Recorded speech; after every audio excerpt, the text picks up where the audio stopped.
Assalamualaikum warahmatullahi wabarakatuh. Telah sampai kepada saya sebuah video di mana Ustaz Wadi Anwar berbicara tentang bid'ah. Video ini saya terima ketika beberapa hari selepas hari ataupun malam nisfu Sya'ban. Hanya hari ini baru sempat saya nak buat ulasan dan react ya. Ini tak silap saya video yang lama tetapi masih berlegar di kalangan para pencinta bid'ah untuk membela amalan bid'ah mereka. Jadi sahabat yang forward video ni kepada saya, dia cerita bagaimana dia menegur AJK Masjid di tempat dia yang hendak buat majlis sekian-sekian sempena malam nisfu Sya'ban. Lalu pihak AJK Masjid itu forward kepada dia video ini sebagai bolehnya membuat bid'ah dalam agama ya. Jadi tak apa, hari ini baru saya sempat react, insya-Allah. Kita tonton terlebih dahulu, kemudian saya berikan ulasan dan react. Wahabi, apabila Nabi tak buat, yang tu bid'ah. Betul tak? Tuan-tuan pernah dengar kan? Kita buat maulid, dia beritahu ke anak-anak murid dia, sampai majlis tu haram. Bid'ah. Bagi Wahabi, bid'ah ada satu saja, iaitulah bid'ah dalalah. Maksud dia bid'ah sesat.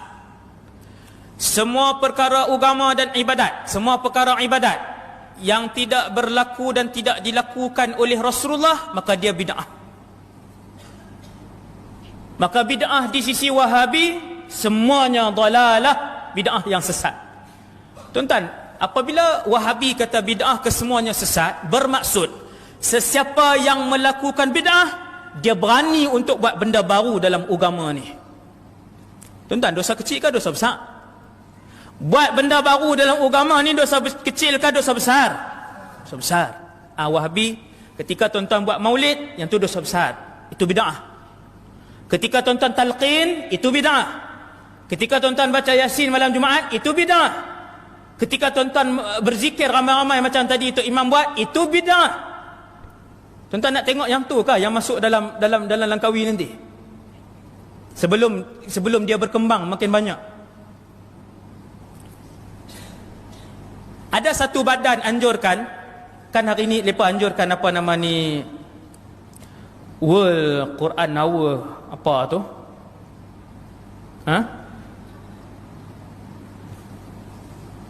World Quran Hour. Pilih satu tarikh, satu masa daripada pukul 9.30 sampai 10.30. Kita ajak semua orang Islam pakai baca Quran. Wahabi buat keluar dah, bid'ah dalalah. Tuan-tuan, ulama kita tunjuk satu benda, ulama kita kata yang tu bid'ah hasanah, bid'ah yang baik. Ulama dia kata yang tu lah bid'ah dalalah. Ketika ulama kita ajar kepada masyarakat Malaysia, inilah jalan ke syurga, ulama dia kata itulah jalan pinaka. Bergaduh ke tak bergaduh? Saya tanya tuan. Mesti bergaduh. Berapa tahun yang lepas satu orang meninggal, kemudian urus jenazah apa semua, nak pergi ke perkuburan. Waktu pergi ke perkuburan, kita nak buat talqin apa semua, my group dia tak bagi, tak boleh, kami nak buat cara kami. Masuk kubur kena buang slipper, lepas tu tak ada talqin apa, berdiri cakap, bagi tazkirah ke orang yang hadir. Betul habis. Talqin yang tuan-tuan buat bid'ah dalalah. Kita dah hidup harmoni, ulama kita ajang Islam kat kita. Takkan keseluruhan ulama kita sesat. La tajtami'u ummati 'ala dalalah. Nabi kata umat aku takkan berhimpun di atas kesesatan. Apa yang ulama kita bawa yang ramai ni, yang tu benar insya-Allah. Bukan semua benda yang Nabi tak buat tu dinamakan sebagai bid'ah. Bukan semua benda yang Nabi tak buat nama bid'ah. Bukti, dalil nombor satu. Seorang sahabat semayang, kemudian waktu i'tidal, Sami Allahu liman hamidah, Nabi ajak apa?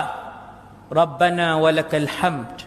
Sahabat ini tambah hamdan kathiran tayyiban mubarakan fih. Dia betul-betul tambah. Nabi tak pernah ajar ucapan itu. Habis semayang Nabi pusing. Nabi tanya, siapa tambah tadi? Pakat diam. Takut nah. Nabi kata, siapa tambah tadi? Sahabat kat tangan saya. Nabi kata, sesungguhnya aku melihat, tambahan tadi ni, aku melihat bid'an wa thalathina malakan yabtadiruna ilaiha. Aku melihat 30 lebih para malaikat berlumba-lumba untuk menulis pahala kepada ucapan kamu sebentar tadi. Nabi buat tak? Nabi tak pernah buat. Yang kedua, pengumpulan Al-Quran. Adakah Quran sebiji dulu waktu Nabi hidup? Sampai Nabi wafat tidak ada Quran sebuah macam tu. Tak. Itu adalah bid'ah zaman Abu Bakar, Umar dan Uthman. Tu bid'ah. Sahabat yang lain, tuan-tuan tengok, saya buat main 2 lagi contoh, berdua selesai kuliah kita malam ni. Ada satu sahabat, dia semayang Allahu Akbar, habis Fatihah dia akan baca Qul Huwallah, habis Qul Huwallah dia akan baca surah panjang. Bangun rakaat kedua, dia baca Fatihah, dia baca Qul Huwallah, dia baca surah panjang. Sagi maghrib dia buat macam tu, isyak dia buat macam tu. Sahabat lain dengar, dia ni Nabi tak nak ajak ni. Nabi tak nak ajak ni. Bawa pergi jumpa Nabi. Ya Rasulullah, dia dengar ni, dia buat apa? Nabi kata, kamu buat apa? Dia kata, ya Rasulullah, aku buat sekian. Habis Fatihah aku akan baca Qul Huwallah, habis Qul Huwallah aku baca surah panjang. Rakaat kedua macam tu juga. Subuh, maghrib, isyak semua dia buat macam tu. Zuhur, asar. Tapi yang sahabat dengar ni mungkin hak bacaan yang kuat, maghrib, isyak, subuh. Kemudian Nabi tanya dia, kamu buat macam tu? Ya. Kenapa kamu buat macam tu? Dia kata, inni uhibbuha. Aku mencintai surah itu ya Rasulullah. Suka sungguh dengan Qul Huwallahu Ahad. Katakanlah wahai Muhammad, Allah itu Esa. Dia suka tuan, ayat tu dia suka.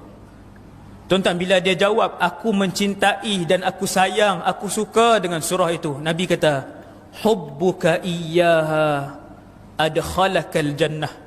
Cinta kamu kepada surah itu memasukkan kamu ke dalam syurga. Tengok, kan tak sama dengan Wahabi. Kan tak sama dengan Wahabi. Tak sama tuan. Pendekatan yang tidak sama. Pendekatan yang dibawa oleh Wahabi ni pendekatan baru yang direka. Tak sama dengan salaf, akidah dan ibadah. Baiklah, kita sudah pun menontonnya. Jadi beberapa ulasan dan react saya. Sebelum itu, kebanyakan poin yang disebut oleh Ustaz telah pun saya ulas dalam video-video lain secara berasingan dengan lebih terperinci, dengan lebih detail. Maka di sini saya ulas secara ringkas sahaja ya. Sambil kita ataupun saya bersembang-sembang sambil memandu. Baik. Pertama, Ustaz menyebut bahawa maulid tu bida'ah. Ustaz, bukan bida'ah. Itu adalah tasyabbuh. Yang ini menyerupai kaum lain. Menyerupai siapa? Menyerupai Nasrani yang juga menyambut hari lahir Jesus yang mereka anggap, mereka sangka adalah pada 25 Disember. Maka menyambut maulid adalah tasyabbuh. Dan tasyabbuh ni adalah sesuatu yang dilarang dalam Islam. Berdasarkan hadis yang dikeluarkan oleh Imam Abu Daud dalam sunannya, hadis nombor 4031, di mana Rasulullah sallallahu alaihi wasallam bersabda, man tashabbaha biqaumin fahuwa minhum. Sesiapa yang menyerupai satu kaum, maka adalah dia dari kalangan mereka. Hadis ini pada asalnya dalam sanad tu ada perbincangan, namun ia memiliki penguat daripada hadis-hadis lain yang turut melarang kita daripada menyerupai mahupun mengikuti kaum lain. Maka sambutan maulid pada asalnya dilarang kerana tasyabuh. Dan kalau ada seseorang itu menganggap ia adalah satu ibadah khusus kepada Allah Subhanahu Wa Taala, atau dalam rangka menyambut maulid tersebut dia membuat ibadah-ibadah khusus kepada Allah Subhanahu Wa Taala, maka di situ barulah berlaku bid'ahnya. Baik.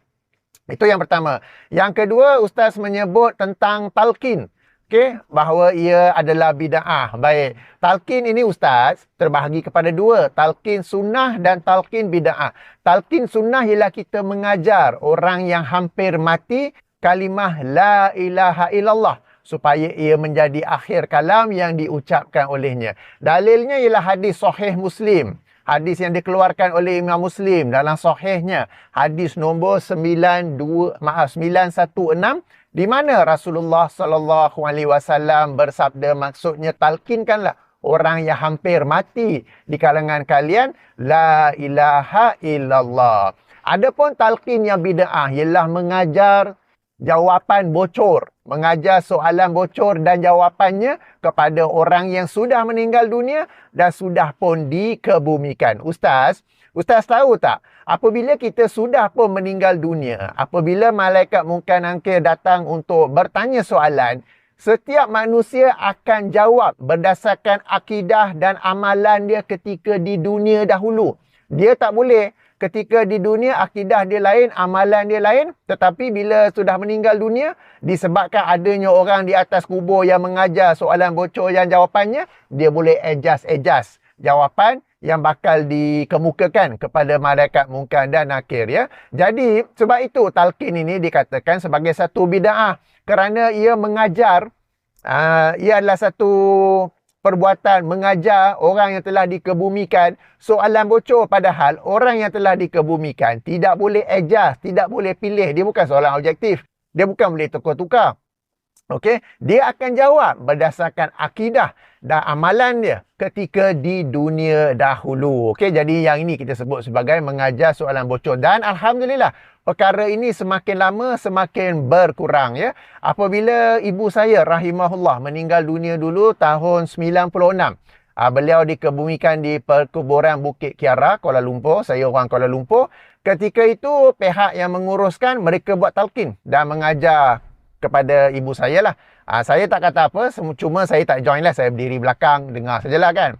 Okey, tapi bila kemudiannya apabila ayah saya meninggal dunia pada tahun 2004, okey, pihak yang sama daripada masjid yang sama yang menguruskan, tetapi tidak lagi diajar talqin kepada yang dalam kubur. Sebaliknya, talqin yang lebih kurang sama tu digunakan sebagai tazkirah kepada orang ramai yang hadir. Jadi perlahan-lahan perkara ini sedang berubah, ya. Alhamdulillah. Perkuburan yang sama, perkuburan Bukit Kiara di Damansara, Kuala Lumpur. Pihak yang menguruskannya sama, tetapi yang talqin itu mereka telah pun adjust. Alhamdulillah, ya. Jadi sunnah ini perlahan-lahan kita betulkan. Baik. Kemudiannya perkara ketiga Ustaz sebut tentang Yasin malam Jumaat ialah bid'ah. Ya, bid'ah tu bukan pada membaca Yasin, tetapi pada mengkhususkan malam Jumaat untuk membaca Yasin. Padahal yang diajar, yang dianjurkan oleh Rasulullah sallallahu alaihi wasallam ialah membaca surah Al-Kahf, atau orang kita sebut surah Al-Kahfi. Baik. Yang perkara keempat yang Ustaz sebut ialah zikir beramai-ramai ialah bid'ah. Ustaz ni duk dengar cakap siapa ni, ya? Zikir beramai-ramai tidak bid'ah sebab ada dalilnya. Telah saya jelaskan dalam buku saya, Zikir Selepas Solat Antara Sunnah dan Bid'ah. Buku ada, video yang menjelaskan buku itu pun ada. Jadi zikir secara kuat bukanlah satu bid'ah. Maksudnya di sini zikir beramai-ramai selepas solat fardu dengan suara yang jahar. Ia bukan kuat. Ia adalah pandangan Imam Ibnu Jarir At-Tabari, Imam Ibnu Hazmin dan juga Imam Ibnu Taimiyah. Okey? Yang dipertikaikan, yang kita kritik ialah apabila zikir itu mengganggu makmum masbuk. Mengganggu makmum masbuk yang masih sedang melaksanakan solat di belakang. Dan juga yang kita katakan ialah selalu tekankan nak ikut mazhab Asy-Syafi'i. Padahal dalam mazhab Asy-Syafi'i zikir itu dilaksanakan secara perlahan. Macam saya kata tadi, zikir beramai-ramai secara kuat itu adalah pendapat yang dipegang oleh siapa? Imam Ibnu Jarir At-Tabari, oleh Imam Ibnu Taimiyah dan Imam Ibnu Hazmin. Okey, bukannya Imam Syafi'i dan bukannya mazhab Syafi'i. Okey, itu tentang zikir beramai-ramai. Ia bukanlah bid'ah, tetapi ia mengganggu makmum masbuk. Baiklah. Poin yang kelima. Alright, Ustaz kata ulama kita tunjuk benda yang baik. Okey, ulama kita tunjuk benda yang baik. Okey, habis saya nak tanya balik Ustaz. Yang Nabi tunjuk tu tak baik ke? Yang Nabi duk ajar tu tak baik ke? Yang kena ikut ulama tu? Kan? Kemudian Ustaz juga sebut ulama kita kata apa? Tunjuk jalan ke syurga ataupun inilah jalan ke syurga. Okey, yang Nabi tunjuk tu jalan pergi mana Ustaz? Yang Nabi tunjuk tu Ustaz tahu ke jalan pergi mana? Kan? Jadi yang Nabi tunjuk tu dah lengkap, dah sempurna dah. Okey, jadi kita bukannya reject ulama, kita hanya ikut ulama yang benar-benar merupakan waris Nabi sallallahu alaihi wasallam yang mengajar apa yang diajar oleh Rasulullah sallallahu alaihi wasallam. Sebab bila sebut ulama ni pun subjektif, siapakah ulama yang dimaksudkannya itu. Baiklah, yang itu yang kelima. Yang keenam, Ustaz menyindir tentang satu peristiwa apabila berlakunya kematian, adanya orang lain yang tak bagi buat talqin, sebaliknya mereka ini masuk kubur buang selipar. Okey, masuk kubur buang selipar dan berdiri bagi tazkirah. Okey, Ustaz tahu tak? Membuka selipar itu adalah sunnah Rasulullah sallallahu alaihi wasallam. Dalam sebuah hadis yang dikeluarkan oleh Imam Abu Daud, dalam sunannya, hadis nombor 3230 dengan darjat yang hasan. Hadis agak panjang, tapi saya baca apa yang berkaitan, bahawa Rasulullah sallallahu alaihi wasallam nampak ada seseorang yang memakai selipar atau kasut ketika berjalan di kawasan perkuburan. Maka baginda pun tegur, celakalah orang yang, wahai yang memakai kasut, celakalah yang memakai kasut. Orang itu pun toleh, siapa yang tegur ni? Lalu apabila dia melihat yang menegur itu ialah Rasulullah sallallahu alaihi wasallam, maka beliau pun membukakan kasutnya. Jadi ini secara ringkas hadis Sunan Abu Daud, lafaz asal sebagaimana tangkap layar yang saya siarkan. Jadi yang Ustaz sindir, yang Ustaz perli itu ialah sunnah Rasulullah sallallahu alaihi wasallam. Demikian juga memberi tazkirah baik secara berdiri ataupun duduk, asalkan jangan duduk atas kubur orang lain. Duduk di tepi apa tak apa, asalkan jangan duduk sebiji tepat atas kubur orang lain. Ia juga adalah sunnah Rasulullah sallallahu alaihi wasallam. Ada beberapa hadis, saya tunjuk di sini satu hadis saja yang dikeluarkan oleh Imam Al-Bukhari dalam sahihnya, hadis nombor 1362. Okey, jadi hadis tu panjang sebab menerangkanlah apa tazkirah yang baginda sampaikan. Oleh itu, sekarang ni tadi Ustaz sebut tentang talqin kan, yang ajar soalan bocor pada orang mati. Hadisnya itu diperselisihkan. Paling-paling baik ialah apa yang dikatakan oleh Al-Hafiz Ibnu Hajar Al-Asqalani rahimahullah, bahawa sanadnya soleh. Dan sanadnya soleh itu menjadi, bukan sahih tau, soleh. Amal soleh, sanadnya soleh. Dan apabila Ibnu Hajar menyebut sedemikian, para ulama, para ahli hadis berbicarakan apakah yang beliau masukkan dengan itu. Tetapi ahli hadis yang lain mendaifkannya. Tapi tak apa, di sini kita ada hadis yang sahih, bukan satu, ada beberapa lagi, bahawa Rasulullah sallallahu alaihi wasallam memberi tazkirah kepada orang yang hadir ketika berlakunya perkebumiannya, baik secara berdiri maupun secara duduk. Jadi antara yang sahih dan beberapa hadis, dengan satu hadis soalan bocor tu, kita nak ikut yang mana? Sesiapa yang bijak. Apa yang bijak mana? Bijak sikit pun dia akan tahu, dia akan ikut apa yang sahih daripada Rasulullah sallallahu alaihi wasallam. Jadi tuan-tuan dan puan, kita boleh lihat di sini bagaimana kerasnya permusuhan Ustaz kepada sunnah Rasulullah sallallahu alaihi wasallam. Beliau bukan saja membela bid'ah, tetapi keras menentang sunnah Rasulullah sallallahu alaihi wasallam. Membuka kasut apabila masuk kawasan perkuburan, ia adalah sunnah. Meskipun para ulama berbeza pendapat yang itu haram ke, makruh ke, apa ke, tapi ada hadis kita ikut. Saya sendiri alhamdulillah bila pergi ke kawasan perkuburan Bukit Kiara tu, yang jalan tar tu saya pakai selipar. Tapi bila nak masuk yang rumput tu, saya buka selipar, letak tepi. Okey, kita ikut sunnah Rasulullah sallallahu alaihi wasallam. Walaupun saya maklum ada ulama yang kata harus sahaja, tetapi bagi kita sunnah Rasulullah sallallahu alaihi wasallam itulah yang kita pegang. Alright. Jadi demikian juga dalam memberi tazkirah itu ya, ia adalah sunnah Rasulullah sallallahu alaihi wasallam. Jadi macam saya cerita tadi, alhamdulillah sekarang ini yang tentang mengajar soalan bocor bukan lagi ditujukan kepada yang telah dikebumikan, tetapi kepada orang yang hadir. Orang ataupun ustaz tersebut, wahai yang hadir, ketahuilah apabila kamu meninggal nanti, kamu akan ditanya, maka siap sedialah jawapan itu dengan akidah dan ibadah yang betul ketika di dunia ini. Okay, something like that lah. Okay, baik. Kemudian ustaz juga menyebut tentang para ulama telah sekian-sekian di Malaysia kan. Lalu ustaz kata takkan keseluruhan ulama kita sesat. Okey, kemudian ustaz membacakan, ustaz tak kata Rasulullah bersabda, tapi ustaz bacakan sesuatu yang bermaksud umatku tak akan berhimpun atas kesesatan. Ustaz, yang tu hadis ke, asar ke, macam mana tu? Okey. Baik, itu adalah hadis Nabi SAW yang dikeluarkan oleh Imam Ibnu Majah dalam sunannya, hadis nombor 3950. Okey, hadis ini sanadnya pada asalnya dhaif jiddan. Tetapi bahagian awal, yang ini umat aku tidak akan berhimpun atas kesesatan, memiliki penguat-penguat yang lain. Hanya sambungan hadis itu yang dhaif jiddan ya. Bahagian awal hadis itu adalah sesuatu yang sebagai anggap hasan li ghairihi, sebagai anggap ia adalah sahih li ghairihi.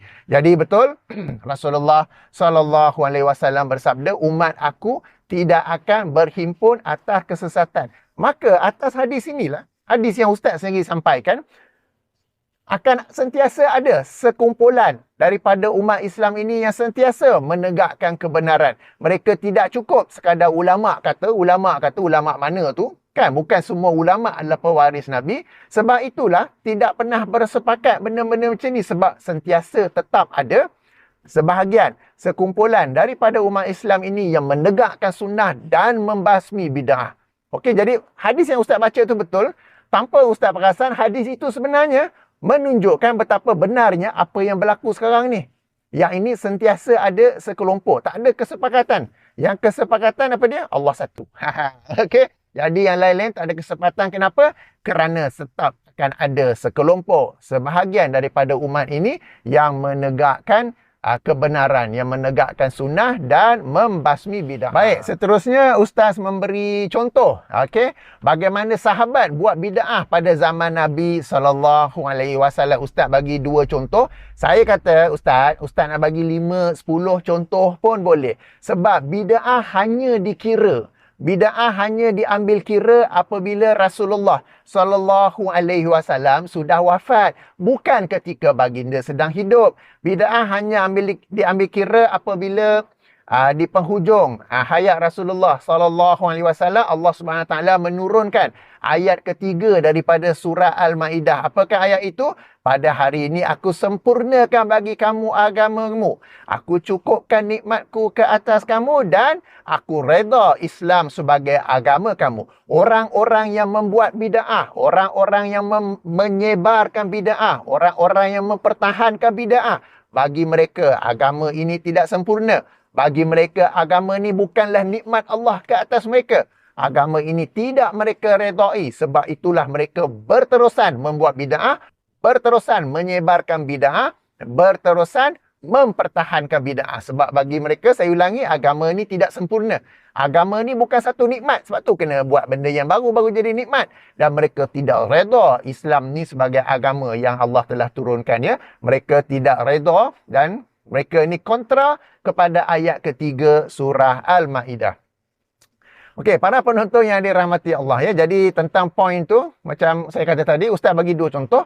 Nak bagi 5, 10, 15 contoh pun dipersilakan. Sebab apa yang dilakukan oleh para sahabat, itu kita sebut sebagai fasa pensyariatan. Islam belum lagi sempurna. Ada saja ayat-ayat Al-Quran yang turun tentang sesuatu perkara berkaitan dengan syariat Islam. Ada saja hadis-hadis Rasulullah SAW dan ada juga para sahabat melakukan sesuatu. Dan yang penting, apabila para sahabat melakukan sesuatu yang baharu dalam hal ibadah, bukan semuanya disokong ataupun di-approve, dipersetujui oleh Rasulullah SAW. Ada saja yang baginda tidak setuju. Dan yang tidak setuju itu para pencinta bid'ah dari kalangan ahlul bid'ah wal jamaah, mereka tidak menyampaikannya. Apa yang baginda tidak setuju itu telah pun saya beri beberapa contoh dalam buku saya 90 pelajaran tentang bid'ah. Boleh muat turun secara percuma edisi PDF, link dalam kotak description. Boleh juga pesan edisi bercetak dari syarikat Santai Ilmu. Link saya bagi dalam Shopee ya. So, poin penting di sini, apabila para sahabat buat sesuatu, ia adalah pada fasa pensyariatan dan Rasulullah sallallahu alaihi wasallam hadir di kalangan mereka untuk approve atau disapprove. Dan baginda pun bukan approve disapprove sesuka hati, tetapi berdasarkan wahyu yang Allah wahyukan kepada baginda. Apabila baginda sudah pun wafat sallallahu alaihi wasallam, there is no one else to approve or disapprove. Wahyu pun tak turun sebab Islam ni telah pun sempurna. Jadi, it is as simple as that. Macam mana seorang ustaz boleh berhujah sedemikian? Kalau kita lihat dari aspek yang lain, ini juga disebut sebagai sunnah takririyah. Yang ini apa yang dilakukan oleh sahabat dan Rasulullah SAW hadir untuk approve perkara tersebut. Approve BM sebab apa? Mengiktiraf, takririyah kan, mengiktiraf perkara itu. Dan sekali lagi saya tekankan, bukan semua yang dilakukan oleh sahabat Rasulullah approve, ada saja yang Rasulullah disapprove. Contohnya, kalau hal berkaitan solat, bacaan at-tahiyat kita tu, at-tahiyatul mubarakatuh tu, pada awalnya, hadis Sahih Bukhari, sahabat membuat bacaan sendiri. Lalu Rasulullah pun menegur dan mengajar bacaan yang betul, sebagaimana yang kita baca sekarang ni. Tapi hadis tersebut tak akan pernah dikemukakan oleh para pencinta bid'ah dari kalangan ahlul bid'ah wal jamaah. Kenapa saya sebut ahlul bid'ah wal jamaah? Sebab hujah ini adalah hujah-hujah yang sama yang juga dikemukakan oleh ustaz-ustaz para pencinta bid'ah yang lain. Sebab tu saya kata mereka ni ahli bid'ah dan mereka ni berjemaah sebab hujah-hujah dalil-dalil mereka sama saja. Dan ini bukanlah satu celaan, ini bukanlah satu kritikan, ini adalah satu pujian bagi mereka. Sebab mereka memang mencintai bid'ah, mereka mengamalkannya, mereka menyebarkannya dan mereka mempertahankannya. Okay, jadi ini bukanlah sesuatu yang negatif. Sebab saya selalu pesan kan, bila kita buat video react, kita jangan sebut perkataan yang buruk, perkataan yang tak bagus. So ini bukan satu celaan, ini bukan satu makian, tetapi sebenarnya satu pujian kepada mereka. Alright? Okey, kemudian Ustaz bagi contoh tentang menghimpunkan Al-Quran menjadi satu kitab ataupun satu mushaf. Okey, Ustaz, inilah yang apabila para ulama membahagikan bid'ah itu kepada dolalah dan juga hasanah ataupun mazmumah dan mahmudah, apabila disebut bid'ah yang baik, ia adalah urusan-urusan dunia yang membantu urusan agama. Apabila Al-Quran itu dibukukan, ia tidak mengubah, ia bukanlah mencipta sesuatu yang baru berkaitan akidah. Ia bukanlah mencipta sesuatu yang baru berkenaan ibadah. Ia bukanlah mencipta sesuatu yang baru berkenaan hukum maupun akhlak. Ia hanyalah membukukan itu adalah urusan dunia yang membantu urusan agama. Seperti juga letak baris ke, letak titik ke, kan. Semua-semua itu adalah urusan dunia yang membantu urusan agama. Jadi apabila para ulama berkata adanya bid'ah hasanah, ini yang mereka masukkan bid'ah hasanah. Tidak, para ulama itu berpendapat bid'ah hasanah itu ialah membuat akidah yang baru, ataupun membuat ibadah yang baru, ataupun membuat hukum yang mengubah hukum baru kepada apa yang sedia ada. Semua itu tidaklah diajar oleh para ulama dan tidak juga dijustifikasikan oleh para ulama sebagai bid'ah yang hasanah ataupun mahmudah. Okey. Ini yang saya kata, macam mana ustaz berhujah macam ni? Okay, kita sambil bawa kereta boleh cerita. Bukanlah benda yang susah macam mana pun, ya. Baik. Itu tentang himpun Al-Quran dan banyak lagi contoh lah. Macam kalau sekarang ini azan menggunakan mikrofon dan pembesar suara, kan. Ini contoh bid'ah hasanah. Ia adalah urusan dunia yang membantu hal agama. Ya, perkara-perkara duniawi yang membantu urusan agama. Ataupun kita berdakwah sekarang menggunakan YouTube, menggunakan media sosial. Ini yang dimasukkan sebagai bid'ah hasanah. Bid'ah hasanah tidak pernah bermaksud mencipta akidah, ibadah ataupun hukum yang baharu, ya. Baik, demikian beberapa ulasan saya. Jadi sebagai kesimpulannya, kita dapat lihat betapa kerasnya, sangat kerasnya seorang ustaz itu memusuhi sunnah Rasulullah SAW. Kita juga dapat lihat betapa tegarnya, betapa bersungguh-sungguhnya membela bid'ah-bid'ah yang berlaku. Sepatutnya seorang ustaz, dia mengajak manusia kepada sunnah dan menjauhkan mereka daripada bid'ah. Mungkin tak nak guna nama bid'ah, nak guna dengan cara yang lebih hikmah ke apa, okay, dipersilakan. Tapi itulah peranan seorang ulama yang menjadi pewaris.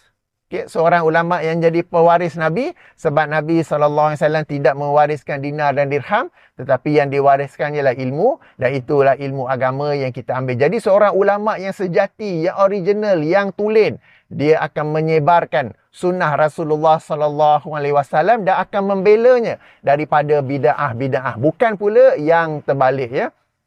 Baik, jadi demikianlah ulasan saya. Ulasan saya kali ini agak keras. Saya marah Bukan kerana apa-apa, tetapi kerana Allah Subhanahu Wa Taala. Ustaz tak ada mengata kepada sesiapa apa pun, kan? Tapi kita marah. Dan kita mesti marah. Kita marah kerana agama Islam ni, sunnah Rasulullah SAW di apa? Main buang selipar, kan? Sindirnya orang yang memberi tazkirah setelah berlakunya kematian, padahal itu adalah sunnah Rasulullah SAW. Dan perkara-perkara bid'ah itulah pula yang dibela. Patutnya adalah sebaliknya, ya. Baik, moga-moga kita ambil iktibar daripada perkara ini dan ayuh sama-sama kita memperjuangkan sunnah Rasulullah SAW dan juga membasmi bid'ah. Saya akhiri dengan subhanakallahumma wa bihamdika asyhadu an la ilaha illa anta astaghfiruka wa atubu ilaika. Assalamualaikum warahmatullahi wabarakatuh.